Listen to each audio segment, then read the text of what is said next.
श्री हरिवंश महाराज जी। जय जय श्री हरिवंश महाराज जी, आपके चरणों में कोटि कोटि प्रणाम। महाराज जी, मेरा एक प्रश्न है। मैं एक फार्मा का छात्र हूँ, डॉक्टरी का महाराज जी डॉक्टरी का वो कर रहे हैं, और मेरी जो पढ़ाई है मुझे उसमें चूहों पर एक्सपेरिमेंट करना पड़ता है। और ये हमारी पढ़ाई में सिखाया जाता है कि जब हमारा उनसे काम हो जाता है तो उनकी हत्या भी हमें ही करनी पड़ती है, और उनकी हत्या करके हम क्षमा मांगते हैं और उनसे सलाम करते हैं। इस हत्या को शहादत बोलते हैं। परंतु मेरे मन में ये प्रश्न उठता है कि महाराज जी, जिस प्रकार पितामह भीष्म को जाने अनजाने के किए पापों को भोगना पड़ा, तो क्या हमें जो ये पाप जानकर किया है उसका फल हमें भोगना पड़ेगा? कृपया मार्गदर्शन करें इसके ऊपर। वैसे बहुत सूक्ष्म विषय है ये, क्योंकि आप औषधि का जो प्रयोग कर रहे हैं चूहे पर, उससे लाखों की जान बच सकती है। जैसे कोई भी अभी जैसे कोरोना वायरस फैला हुआ था, अब उसके लिए उनको बनाना है तो उसको पहले कहीं चेक करना पड़ेगा ना। तो सब योनियों में श्रेष्ठ मनुष्य योनि है, और अगर वो आपका सफल हो जाता है और लाखों लोग निरोग होते हैं तो वो अपराध के अंतर्गत नहीं आएगा। बहुत सी ऐसी औषधियां बनती हैं जिनको आप देख लीजिए कि वो केवल फल ही फूल से नहीं बनती हैं, जीवों से बनती हैं। बहुत सी औषधियां बनती हैं, लेकिन बड़ी योनि है ना, मनुष्य योनि, उसकी रक्षा में आता है। तो ऐसा नहीं कि वो फिर डॉक्टर नरक जाएगा, ऐसा नहीं है। हाँ, उद्देश्य आपका चूहा मारना नहीं है, उद्देश्य है औषधि की सफलता का।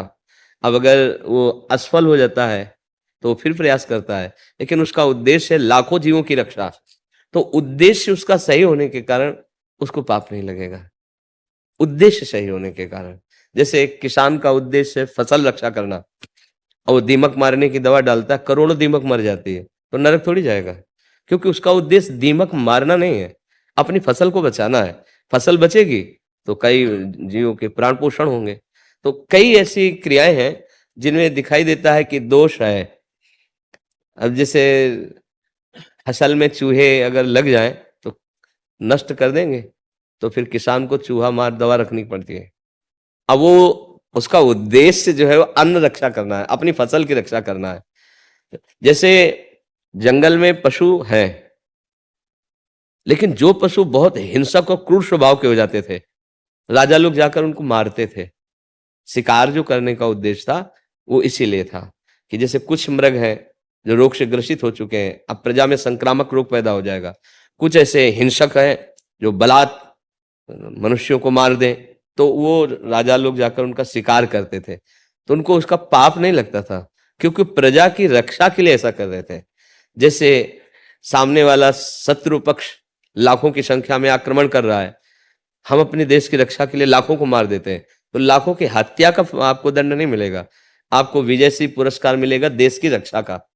तो कुछ ऐसे बड़े सूक्ष्म विषय हैं जिनको देखा जाए तो उसमें उद्देश्य देखा जाता है। क्रिया यद्यपि अपराध जनित है कि बेचारा असमर्थ चूहा है, पर आपका उद्देश्य उसको पीड़ा देना नहीं है। अब वैज्ञानिक इसमें क्या, साइंस में जब शुरुआत में ही मेढक आदि का ऑपरेशन करना, तो मेढक मर जाते हैं ना, फिर वही जाकर एक अच्छा डॉक्टर बनता है जो लाखों के शरीरों की रक्षा करता है, तो पापी थोड़ी माना जाएगा। तो बड़ा सूक्ष्म विषय है ये, जनसाधारण में उत्तर नहीं आएगा। तो भाई ये क्या कि आप एक कोमल चूहा है, खरगोश है, आप उस पर प्रयोग कर रहे हैं और वो मार दिया गया है, तो तुमको पाप नहीं लगेगा उसमें, क्योंकि उसका उद्देश्य चूहा या खरगोश मारना नहीं है। वो अपने लिए मार के खा रहा हो तो बात है कि भाई वो तो जगत मंगल के लिए औषधि का प्रयोग कर रहा है, अगर सफल हो गया तो लाखों के जीवन रक्षा का कार्य। समझ रहे ना? परंतु महाराज जी अगर सफल ना हो पाया फिर? तो आपका उद्देश्य था, आपका प्रयास था, आपका प्रयास चूहा मारना थोड़ी था, तो आप फिर प्रयास कीजिए। ऐसा थोड़ी कि एक बार में ही परफेक्ट कोई हो जाता हो, तो उसमें है। और देखो, बिना जीव के आहार के कोई जीवित नहीं रह सकता। गेहूं है, जीव है उसमें, जितना मुर्गे में है, बकरे में है, वही गेहूं में है, वही मूली में है। आप उखाड़ दीजिए, देखिए मर जाएगी, सूख जाएगी। हमारे लिए जो विधान बनाया गया, जीव बिना जीवे नहीं, बिना जीव खाए जी नहीं सकता। तो हमारे लिए जो विधान बना, अगर आप सही माने में देखिए तो दही में आप देखिए कितने कीड़े होते हैं, सोचो, आराम से पीते हैं ना, स्वास्थ्यवर्धक होता है ला। ये सूक्ष्म विचार है। जो चीज हमारे लिए निर्धारित है वो हमारे लिए है, जो निषेध है वो निषेध है। बड़ा सूक्ष्म विषय, उसको फालतू के तर्क में घसीट के नहीं ले जाते हैं। तो अब हमारी गाय के कीड़ा पड़ गया, अब हजारों कीड़े हैं, एक जीव गाय है और हजारों जीव कीड़े हैं, डॉक्टर के पास जाएंगे तो डॉक्टर क्या करेगा, हाथ तो जोड़ के थोड़ी कहे कीड़ा भगवान आप अलग हो जाओ, वो डालेगा दवा, सब मरेंगे, सब निकल जाएंगे, मरेंगे ना। उसका उद्देश्य कीड़ा मारना नहीं है, गौ की रक्षा करना है। आंतरिक विषय को समझना होगा, नहीं तो ऐसे तो फिर बहुत सब गड़बड़ हो जाएगा, ले हो जाएगा। जी हाँ। इस वीडियो में गुरुजी ने बताया कि अगर हम किसी की भलाई के लिए कोई पाप करते हैं जो ना चाहते हुए भी हमें करना पड़ता है तो उसका पाप हमें नहीं लगता। अगर ये वीडियो पसंद आ रही है तो मेरे चैनल को लाइक शेयर एंड सब्सक्राइब कर दें। राधे राधे।